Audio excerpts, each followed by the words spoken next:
Let's get started. Hello and welcome to Beyond Top 10 Tennis. My name is Dr. Ashley Morgan-Bird and I'm your host. Welcome to another special edition of the French Open. We are recapping days 8 and 9, round of 16 results, and we are now at episode 94, believe it or not.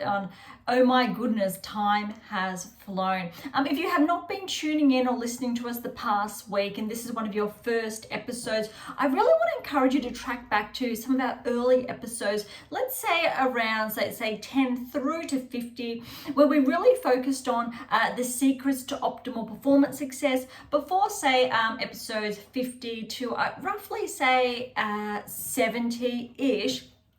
Was another book, The Secrets to Optimal Coaching Success. And those of you who have been with us for some time now, you're aware of the change of pace this year after my new release. So that was How to Develop a Top 10 Tennis Ranking that came out at the end of last year. Fast forward, oh my goodness, can you believe it's June, 6 months now, and how we've really been sharing insights on the WTA and ATP tours all season long. We kick-started off with the Australian Open, and I think we could see how much we enjoyed ourselves, how wonderful it was to finally share all the data, because once again, this one had been released, and it was really, I think, holding back, waiting for this, essentially so you could get your hands on it and follow along with me, understand, I guess, the scientific applications, the truth, so the data, to really better ascertain where we're going and where we're coming from. And so that is How to Develop a Top 10 Tennis Ranking, the Power of the Eighth Key. Because my previous text, for those of you who are not familiar, was the 7 keys right here. So there are 8 keys that we talk about. And those of you, again, who have been with us for some time now, thank you for bearing with us. And because I know you've heard this a number of times now, but I really like to make sure for those of you who are new, you have a really good understanding of where we're at. Also, if you are new, track back to, let's say, episodes prior to the French Open, where we started this new pace coming to you live with our, say, audio and video feeds. And essentially, the layout of our episodes were a little bit different. I shared a bit more each and every episode about my background. So that's 12 books I've published to date. I'm the world's leading scientist, coach, and authority in tennis, specifically behind how to develop a top 10 tennis ranking. A world first. There's literally 20 years of work behind that. I actually have a background as an elite performance coach, having toured the world around that before I realized something wasn't quite right. And what I mean, essentially, the coach education system, whether it is Australia where I'm based, the States, Europe, there are significant gaps. So essentially what I found had never been found in history, in the sporting world before, let alone in tennis, nor had there ever been any direct implication or correlation with rankings, let alone a top 10 tennis ranking, or specific, let's say, player mechanics and coach, let's say, key principles that work together to build, let's say, the ultimate player. So we've got works behind Grand Slam success. Swiatek's a favorite because she was pinpointed essentially on her technical parameters, that she was set to win her maiden slam before that happened. Same with say Sabalenka, Sinner also. So there's a lot of big names, and our data essentially speaks for itself, and we have those real world applications. So again, fast forward to now in our special edition of the French Open, it's really sharing with you where these players are coming from, where they're at. We do have obviously predictive analytics that were shared in the 7 keys whilst I get my hands on it, which is really powerful. So whether you are one of those players inside the top 10 or you're inside the top 100, and essentially your goal, your objective is to win that maiden slam or secure a top 10 tennis ranking, it's really sharing with you how. And the same is applicable for the likes of whether you are a Djokovic or a Swiatek.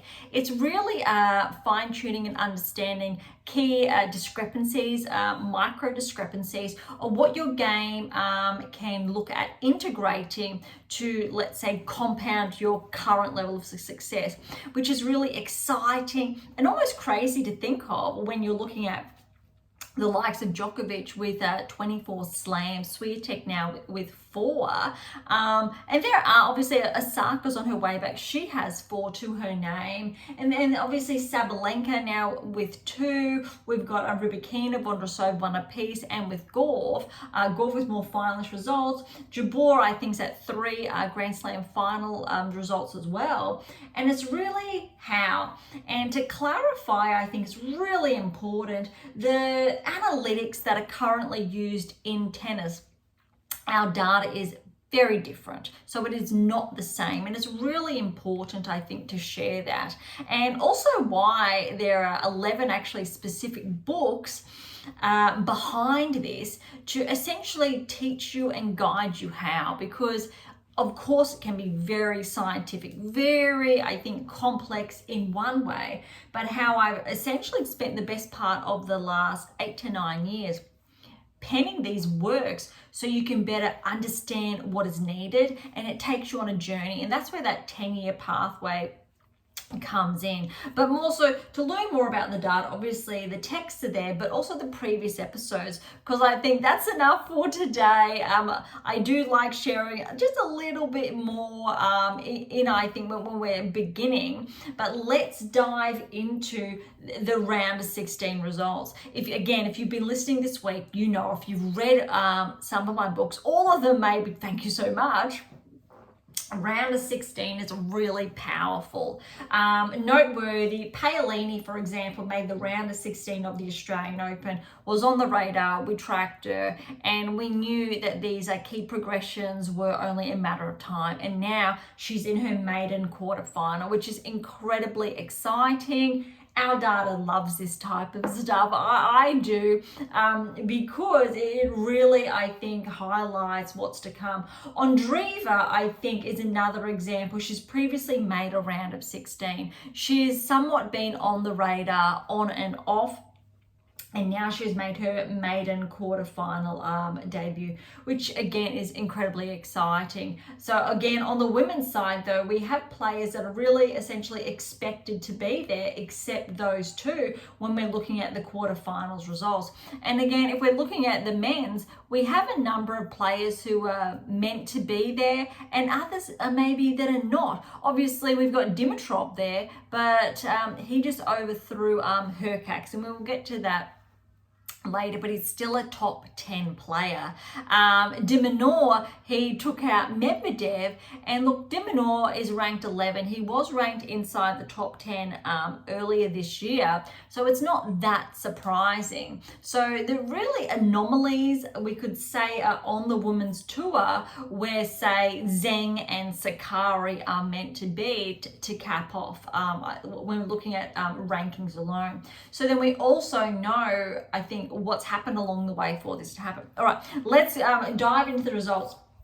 I think my absolute favorite is Swiatek's result, because even though it was just 0-0, you got to see a masterclass of how clean Swiatek was able to play. You did not get to see that, for example, when she was playing Osaka. That was a very different match, a very different gameplay, because she was against essentially an equal. Some people are going to disagree with me from that perspective, but essentially they are tied on Grand Slams. Osaka is starting to play the level of tennis she once played, and sure, potentially clay is not her surface, but I have heard, for example, the courts are a little bit different this year, and maybe it's not Swiatek's favorite environment, given that the weather has been a bit muggy, it's been overcast, etc. And we know how that can influence the ball, the court, the speed, etc. But it was such an incredible match, and this was a very different style. And look, let's remember, Potapova, she didn't play bad. She just did not have the chance to play. And what's really important, I think, to mention here is Potapova, this was her first challenging match. And I mean that with all respect, because she managed to get to the round of 16 without beating a seed. Look, Alexandrova was in her little part of the draw, but Tomova got through in the first round, which means Potapova, this was her first big challenge. So look, she's very fortunate, was able to pick up a lot of points, which is definitely going to help her. A really healthy, let's say, paycheck as well. But when we're looking at seeds, etc., this is what was to, it was an anomaly. Krejcikova was out, and as I've just said, Alexandrova was out, which really opened up, I think, this part of the draw. But Osaka having that in the second round was essentially incredible, and it was akin to, say, Zverev Nadal if Nadal was playing at his peak, and he wasn't, in all fairness, in the first round. All right. Moving on, Vondrousova and Danilovic. Look, Danilovic was up, I believe, 4-1. She was ahead in that first set before Vondrousova did come back. And it really looked like in that first set that Vondrousova was going to probably go down 6-1. And she clawed her way back, which is incredible. And really, I think, earmarks that Grand Slam to her name and what she really is capable of. And I think the lessons learned, because it's not the first time this has happened to her when she's been playing this tournament, is that irrespective if you are leading, you need to keep your foot on the gas or the pedal, because Vondrousova, she loves and she is incredibly capable of clawing her way back. Vondrousova has had a relatively, I'll say, streamlined draw. She has not faced up against any, say, seeded players because of how her draw opened up. So her opponent next will be, I think, Vondrousova's first biggest test, because remember, Danilovic did take out Collins, and that was an incredible win for her. So yes, 3 very tight sets, but Vondrousova, if she played Collins, that would have been probably a different story, potentially a different scoreline. It's not that Danilovic played bad in any way, shape or form. She's had an incredible tournament, and because she made the round of 16, you bet she's on the radar. So it'll be really interesting to see how she continues to track for the rest of the season. All right, moving on, because we just have a couple of matches to go over today. Gauff and Cocchiaretto. This was really clean. It was almost like Gauff wanted to play a nice, clean match, just like Swiatek did. This was the cleanest I think I have seen Gauff play at the French this year. Cocchiaretto, she didn't play bad, she just didn't have the chance to play, because similar with Swiatek's match, Gauff did not give her the chance. And that is essentially a really healthy sign of players towards the top. So let's say towards the top echelon of play, so not just inside the top 10, but the 50% that we've touched on, especially over the last, I'll say, 4 to 6 weeks, and those key differentials. So if you're unsure of that, as always, track back to those early episodes. So essentially from Indian Wells through to Miami, Madrid, Rome, etc., and how we've covered these players and those keys, progressions, regressions, and really what to anticipate. When we're looking at Cocchiaretto, though, she didn't essentially have an easy draw. She defeated the 17th seed, and we've previously gone over this as well. And also in last episode, how we touched on, she defeated the 13th seed in the first round, Haddad Maia. So she's had a really strong tournament. It was a lot harder for her to progress this far, in contrast, say, to Potapova. So Kokureto should be really proud of herself, and irrespective of the scoreline, Gauff was just too good on that day. All right, another one which was a little bit surprising. I actually favoured Tauson here because of how Jabeur had been tracking so far this season. However, experience really did win out on the day. Again, how I've touched on, Jabeur's made 3 Grand Slam finals over the last, I want to say 24 months-ish. Tauson, I believe she's a 21-year-old, up and coming from Denmark, and you bet that 4-4 scoreline was incredibly deserving, because essentially it shows that's only 1 break per set. And to me, what that says is that Jabeur was very lucky that she got away with that. And Tauson was really able to hold her own. Tauson is definitely one of those players who is promising. I don't believe she has a title to her name yet. That said, there's been a number of players this season who have popped up on the radar with those maiden title wins, and I would not be surprised if Tauson finishes the year strong. Irrespective of her ranking after the French, she's definitely, I'll say, earmarked to progress towards the top 30. Jabeur, though, next will be a very big test. I'm looking forward to that. All right, Paolini, Evanescence. Evanescence, oh my goodness, did she blow Paolini away in that first set. Now, let's remember, Evanescence had an absolute killer of a 3rd round encounter, 3 sets over Zheng. She played really well, especially those final 2 sets, very close against Zheng. And other than that, that was really Evanescence's first really big test. She essentially left off, or started where she left off against Zheng, to really take essentially that first set 6-4 against Paolini. I think she was up 4-love at some point before Paolini started to come back. But look, the scoreline, I think, speaks for itself. The following 2 sets, 6-love, 6-1 to Paolini. And dare I say, there were probably some nerves stepping out on court for only her second, I think, round of 16 performance at a Grand Slam. But well done for her to come back and hold her own. And that was incredibly clean, which really I think is going to be very interesting if she can lift her game or continue to lift her game in the quarterfinals. Rybakina, Svitolina. Look, this was neck and neck. There were a number of service breaks in the first for Rybakina to get that 6-4. So close. Rybakina just played very clean. Svitolina was not bad, but Rybakina was just really seeing the ball and putting it away. Second set was 6-3. Similar, however, I would argue that Rybakina stepped up a notch in the second. It was really impressive. I think this has to be one of the best matches I have seen her play.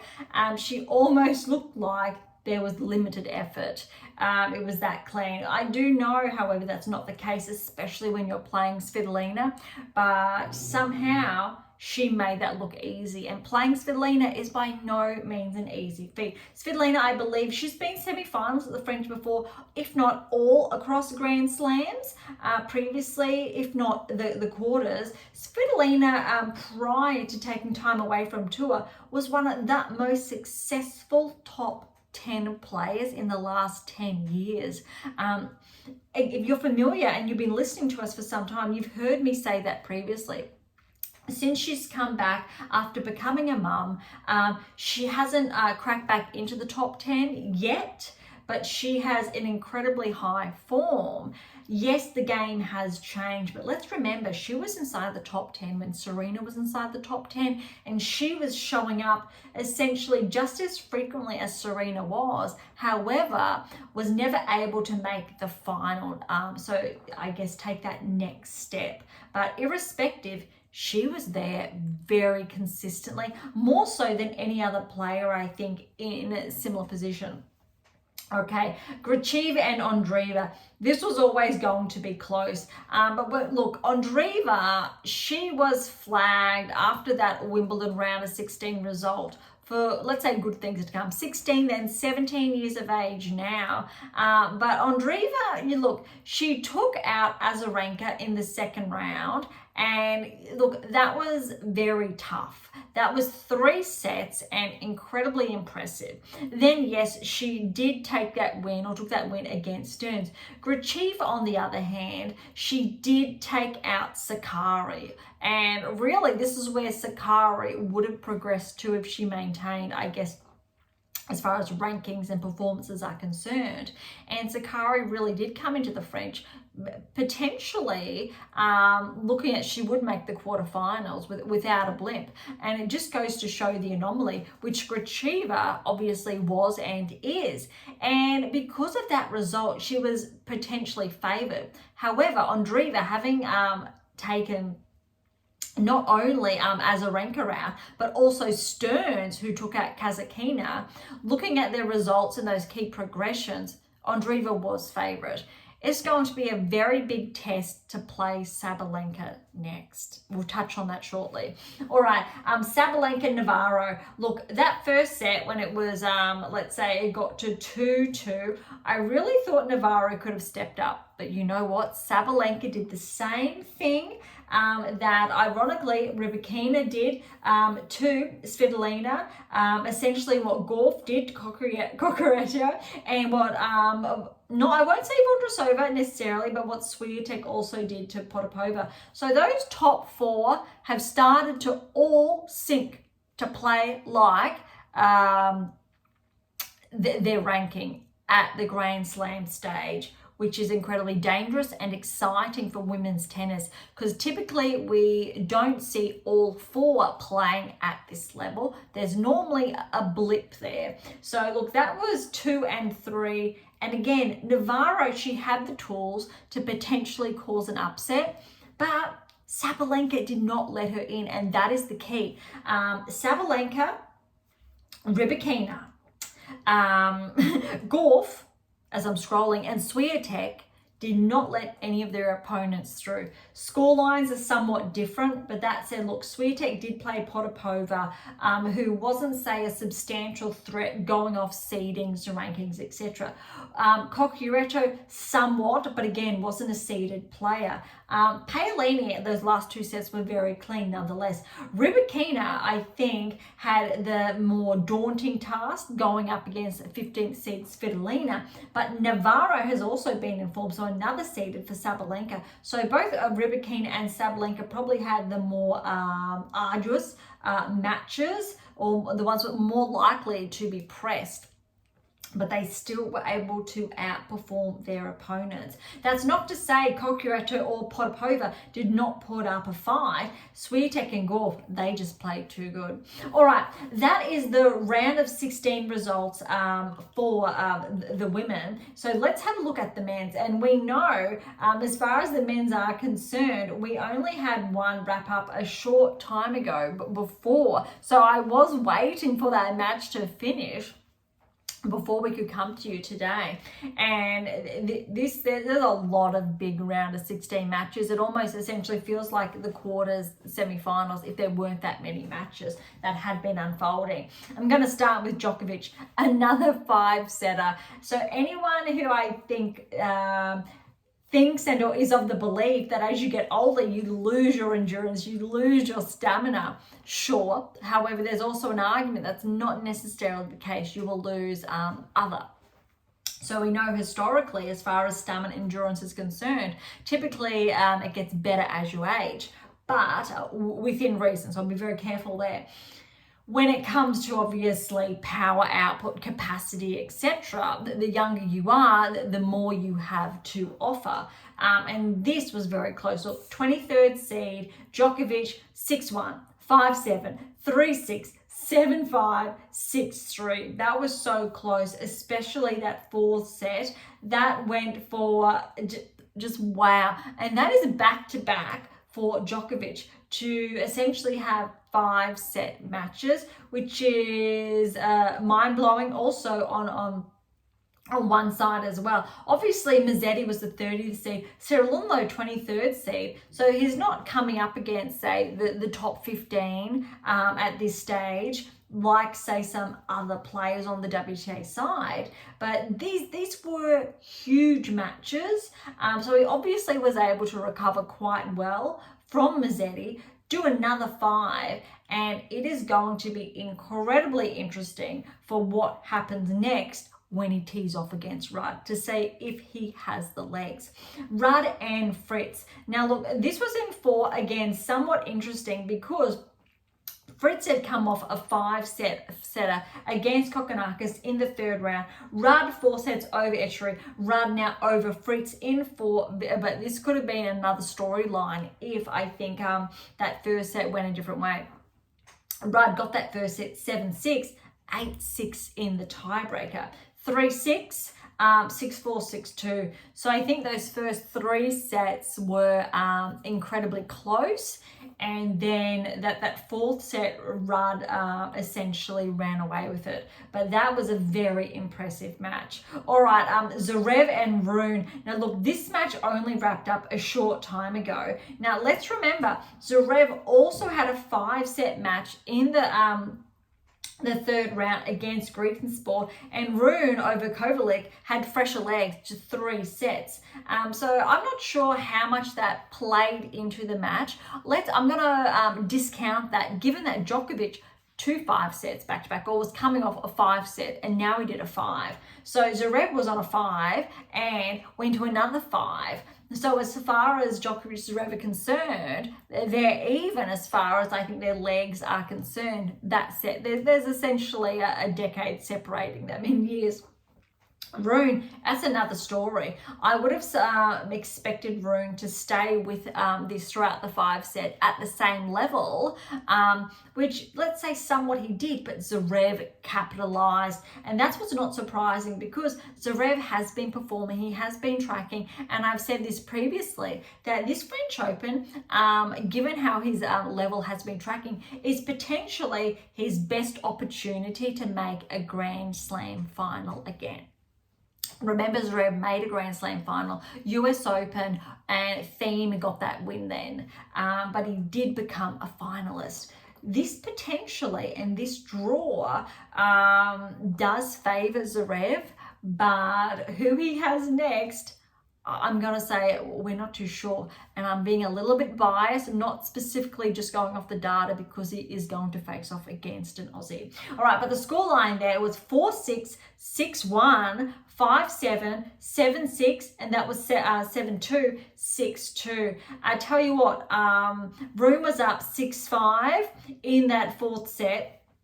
Zverev brought it back to a tiebreaker. That was very nerve-wracking, I think, for everyone watching. And then for Zverev to take it to a 5, where Rune had the chance to close it out, but that wasn't the case. This is arguably the best result Rune has had, even though he's lost, so he's fallen to Zverev in 5. This is actually a very positive metric for him, to walk away with his head held high, because 5 sets against a player who has been in form, and I think that goes for each and every player that essentially has played 5 sets against a top 10 player. If you've been able to toe the line with them over, say, 3, 4, almost 5 hours, that's a huge metric and very noteworthy.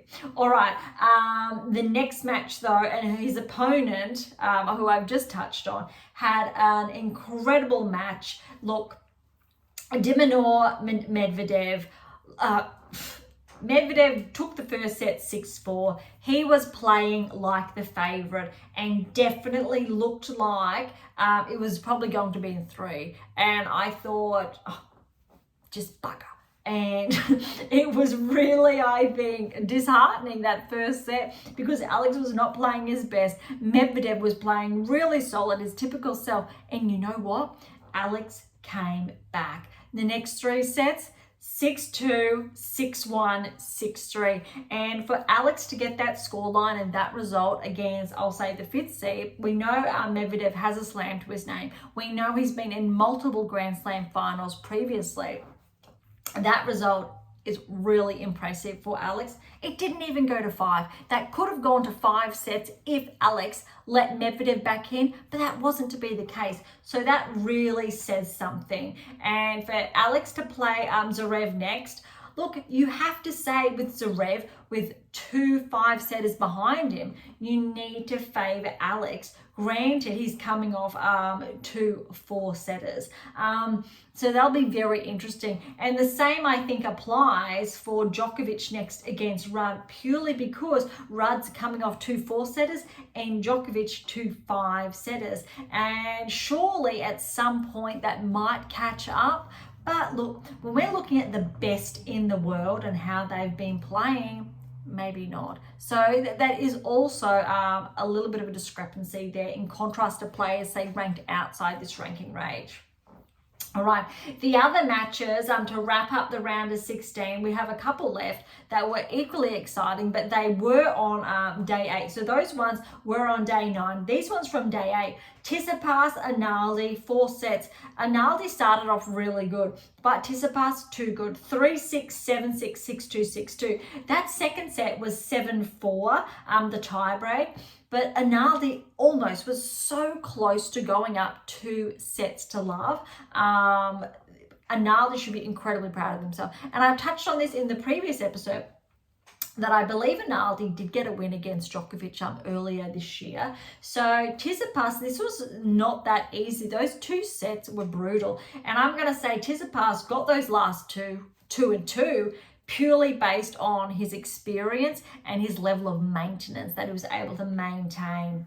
All right, Alcaraz, Auger-Aliassime. Look, in all fairness, I thought this match was going to be a lot closer. Why? Because I've touched on previously, Auger-Aliassime is coached by Tony Nadal, and I would have thought there would have been some additional insights, let's say, shared to at least get a set of Alcaraz. So what this tells me, Alcaraz is in fine, hot form. I think he's come into the French underrated, not purely essentially because he's seeded 3, but because, yes, in the last couple of months, Sinner obviously got to 2 and Alcaraz got pushed back to 3, but also because his results have not been as stellar, as impressive as last season, which is really hard because last season was an absolute standout for Alcaraz. This season, however, he's been good. He's had titles. It's just not as good. Sinner's been there as well. And I don't think Sinner was showing up, say, as frequently last season as he is this season. And Djokovic hasn't been showing up this season for the first time in a long time. He's still been there, but not with those titles, which has opened it up for the likes of other players inside the top 10, including Zverev, including, say, Dimitrov, Alex as well. Medvedev, Zverev, Rudd, Fritz really has opened that up, and these players have been coming through. But look, Alcaraz, he's been finding form, and I think on the women's side, Ons Jabeur is the other comparison. She's been starting to show up with her results, even though she had a very slow start to the season. All right, we've got 2 more round of 16 ones to cap off. Now, look, Dimitrov, Hurkacz. This could have gone either way. I was anticipating 5 sets because both Hurkacz and Dimitrov are in form. They both have titles this season and very big ones as well. But Dimitrov, check this out, 7-6, 6-4, 7-6. Those tie breaks were 7-5 and 7-3 respectively. That is a very impressive result for Dimitrov. Now look, both of them were coming off 4-set matches. But really, Dimitrov, to close this out in 3 sets is very impressive. But that's a stellar match. Hurkacz, look, they're so close in their rankings. It could have gone either way. But I believe this is Dimitrov's first quarterfinal result for the French Open, and that's really exciting. He's a couple of years behind Djokovic, but obviously he's a couple of years ahead of the rest. But what an incredible result for Dimitrov. All right, the last match for the round of 16 is Sinner, over Mute, 2-6, 6-3, 6-2, 6-1. And look, Mute, look, he's had a great tournament. However, he has not needed to, I will say, knock off any significant players, except I'll say for his breakout performance in the first round, where he did actually take out the 16th seed in Jarry. And he's been tracking, I will say, smoothly. Look, he had Shevchenko and he did that in 4. But look, this was a really good match, I think, for Sinner, those last 3. And nice for him to be pushed, to be challenged. So that's Sinner's, let's say, the first set that he has dropped. But that's always interesting to see how players react after that. And he came back strong, which is what we're after. All right, before we look at those pairings, let's have over to the order of play for day 10. And it's kind of sad because we're getting to the end of the French Open, and I love sharing this with you. But look, day 10, we have the first half of the quarterfinals that will unveil. And obviously day 11 will be the other half of the quarters. And these are all blockbusters, all of them. There is not one match here that is not a blockbuster. So if you do not sleep throughout the next, I guess, 24, 48 hours, I completely understand. Because Gauff, Jabeur, that is going to be huge, because it'll really show how Jabeur has been tracking. I'm not going to write Jabeur off because she's starting to pick her level of play up. That said, Gauff's made the finals of the French previously. She's the defending US Open champion. So you have to favour Gauff. Potentially, Jabeur could take her to 3. I'm not going to be surprised if it's too clean for Jabeur. I will be surprised, however, if Jabeur gets that win in 2. 3 close maybe, but Gauff is really dangerous, I think. Swiatek, Vondrousova. I'm going to favour Swiatek, but I'm not going to be surprised again if Vondrousova potentially takes a set.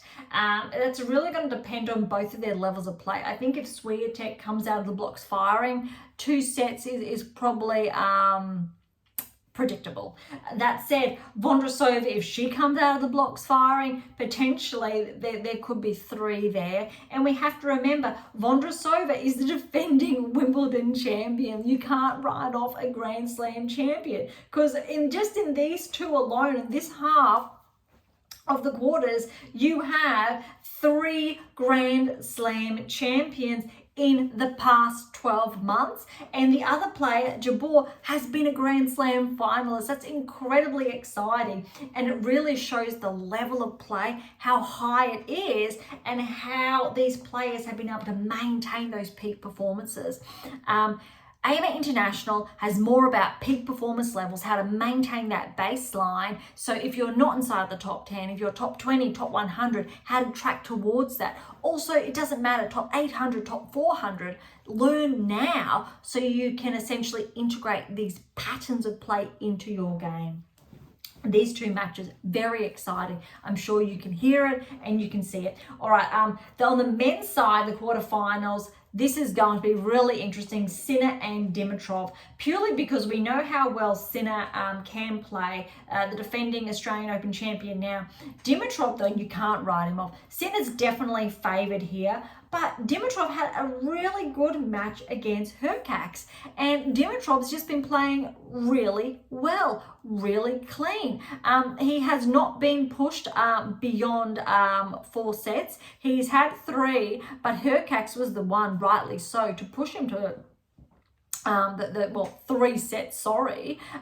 So if I'm reading correctly, I'm just having it was the tie-break scores, that Dimitrov has only played 3 sets all tournament long. And yes, Hurkacz was the one that did push him, but that was the tie breaks. So I'm going to correct myself there. Sinner has obviously lost that 1 set to Mute, but other than that, just as clean. So again, you need to favour Sinner, fresh legs, all of that. Dimitrov, that said, I'm not going to be surprised if he takes a set. I will be surprised if it goes to 5, but I think this will be the match where Sinner lifts his level. I feel as though Dimitrov has already lifted his level when he played against Hurkacz. Next one, Tsitsipas, Alcaraz.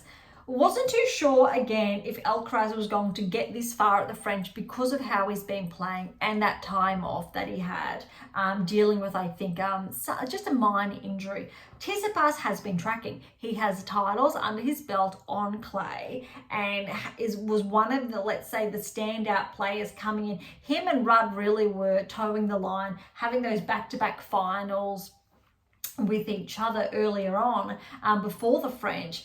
Tsitsipas, because he's the 9th seed, you would typically wait, say, to the semi-finals, but he's meeting Alcaraz now in the quarters. Tsitsipas is favoured to potentially win his first Grand Slam. It's similar to Zverev, but you need to put Tsitsipas up there, especially on the clay. But Alcaraz, you cannot write him off. Alcaraz has played so clean, I think, all tournament. It's just been really impressive. And I don't think Alcaraz has lost a set either, all French Open. Obviously, Tsitsipas, he has had, let's say, some slight blips there. He's lost, I think, 2 sets. So obviously his last match, and then he did lose one against Altama, if I'm being correct, and that was a tie break there. That said, you need to favour Alcaraz. I'm going to say Alcaraz purely has fresher legs. Tsitsipas, though, you really want to see him get over the line to the finals because this is a really stellar chance opportunity for him. I'm going to say if Tsitsipas plays his game, comes out of the blocks, gets especially that first set, you need to give him a head start. Alcaraz, if he comes out of the blocks, gets that first set, potentially he will run away with the rest of the match. But this has to be one of my favourite matchups because Tsitsipas on clay, I feel like he probably should be the 4th seed, but it's going to be very interesting. I mean, look, Rudd's going to happen in the following day, and that's going to be just as interesting because that's the matches for day 10, and day 11 is essentially going to be the other half. So let's move over to the draws. So we've touched on, we've got Swiatek, Vondrousova and Gauff and Jabeur in the first half of the women's quarterfinals. Now on the other side of the quarterfinals, we have Paolini and Rybakina. If Rybakina plays essentially how she played against Svitolina, you have to favour Rybakina in straight sets. That said, if Paolini plays like those last 2 sets against Evanescence, potentially she can take a set against Rybakina, but Paolini's been full of surprises this season in a really good way. And it would be really exciting, I think, really great to see Paolini make that maiden semi-finals. That said, she's tracked from round of 16, quarterfinals. I'm going to say Rybakina gets the result here. Potentially, let's see if she can track at Wimbledon.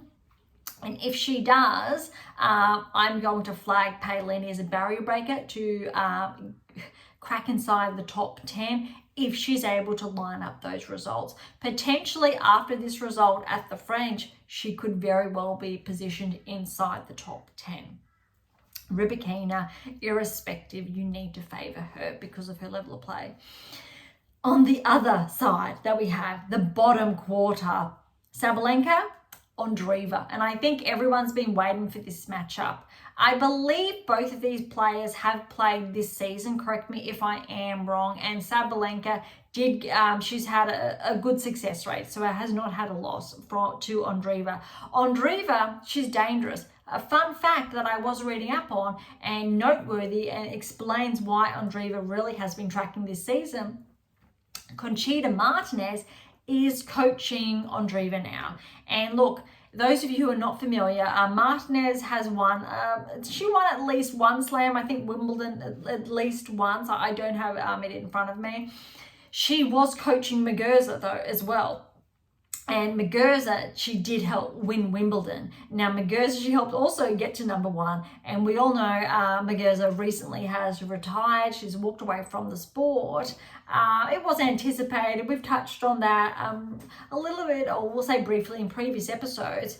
But she did a sensational job, Martinez, so Conchita Martinez, with Gabin Muguruza, or Muguruza, for depending on your pronunciation there. But for her to now work with Andreeva, first of all, I think that's an incredibly smart move for Andreeva and her team to bring Martinez on. She has a wealth of experience there to offer. So granted that Andreeva now has Martinez in her corner, it could be somewhat different. I'm definitely favoring Sabalenka, but I'm not going to be surprised if Andreeva does get a set. But again, favoring Sabalenka here. Nonetheless, it'll be very interesting. All right, men's side. We've touched on, I think, the lines up we've got on day 10, Tsitsipas and Alcaraz, oh my goodness, and Dimitrov and Sinner, just wow. The top half, however, of the men's draw, which we will see unfold on day 11. So the other half of the quarters will be day 11. Day 10 and 11, we will recap on, or the end of, the conclusion of day 11 as well. But Djokovic and Rudd, look, this is a repeat essentially of a final. This is huge. You have to, however, favour Rudd. I know a lot of people are going to favour Djokovic, but he's had 2 5-set matches and Rudd's had a good clay court season to date. He hasn't had, let's say, walks in the park so far this tournament. Rudd was pushed to 5 sets, remember, against Davidovich Fekina, and 4 sets against Echeverry, and then yes, he had 4 sets against Fritz. I've those of you who are watching, I think, the video feed, I've put the screen size down very small so I could see the draw in full. So if you are watching me, I'm trying to have a closer look of everything that's been unfolding because I have a lot of data in front of me at the moment. But look, this is going to be very interesting. You cannot discount Djokovic in any way, shape or form. I'm not going to be surprised though if Rudd gets over the line in 4. That said, you don't know. Djokovic has not played that much, I will say, tennis this season in contrast to previous seasons because he hasn't had those titles under his belt, which essentially by deduction has not played that many matches that he typically would at this stage, which means potentially he has more oomph in his legs. I'll put it that way. Rudd, on the other hand, he's played a lot more. He has a lot more matches under his belt because he has those titles and he's made those finals. But this, it really should be a semi-final or a final, not a quarter-final, but it's definitely going to be huge. All right, then the next one that will unfold on day 11, it just wrapped up, I'll say a short time ago before we started recording, which I did touch on earlier, Zverev and de Minaur. Again, as an Aussie, I'm really going to be rooting for Alex, and Alex was favoured to progress this far again at the beginning of the event. So if you've been tuning in, you would have heard me say, and as well with our data, which is really important, that Alex was favoured to progress at least to the round of 16 quarterfinals of the French. It's another example of the data. You can see how excited I get because the data does not lie. Science doesn't lie. And I think I'm so passionate and excited about it because just like potentially each and every one of you, I am a tennis fan as well. I've just built my life around it. Those of you who aren't familiar, I once upon a time played in the NCAA. I did get a lot of injuries thereafter, poor techniques, and why a lot of my work was around optimizing techniques and building technical parameters to build the best tennis players in the world. And fortunately, all of these technical inferences, etc., correlate with Grand Slam success. And one specific technical, I'll say, application is one I specifically designed. And that's from my playing experience and coaching experience, whether it's been in Australia, the States, or Europe. And that's a little bit of a snippet backstory. I've shared that briefly, but that's why. So when it comes to fruition, and when I see players applying it and the results speak for themselves, of course I want each and every one of you, if you play, to pick up whether it's this one or 9, 10 of the other books to begin learning to progress to this level, because it's incredibly exciting and you can. And that's how we've been building the next generation of play. Obviously, to learn more about that, AMA International. But look, we've touched on now days 8 and 9 of the French Open. All of the round of 16 results we have discussed. That really, I think, wraps up today's episode. And I don't know about you, but I'm really looking forward to days 10 and 11 as the quarterfinals play out. So look, thank you so much for listening. To grab a copy again of How to Develop a Top 10 Tennis Ranking, head on over to AMA International, or head on over to Amazon if you like. Irrespective of where you're based in the world, you can get a copy. For any comments or questions, head to AMA International or Topic Thread. That's the social platform set on data privacy. If you're not familiar with that, tune into one of those early episodes, and there's more about that there in the wire, and where I essentially, if you do subscribe to Dr. B's pack, you interact essentially on Topic Thread, a network made exclusively for tennis players tracking towards that top 10 tennis ranking, essentially to engage and interact with one another. To interact with Beyond Top 10 Tennis, head on over to Twitter, Instagram, YouTube. It might be Spotify, Threads, TikTok. Look, we're not that let's say on there all the time. However, if you do interact, you send us a message, we will do our best to get back to you within a reasonable time frame, I will say.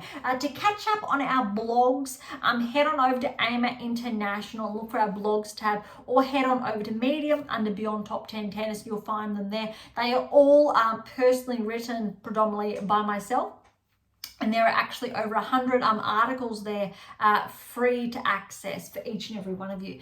For something a little bit different, head over to Pink Octopus Books. That's where my fictional release is. That's what makes up 12 books. 11 essentially are science-based, tennis-based.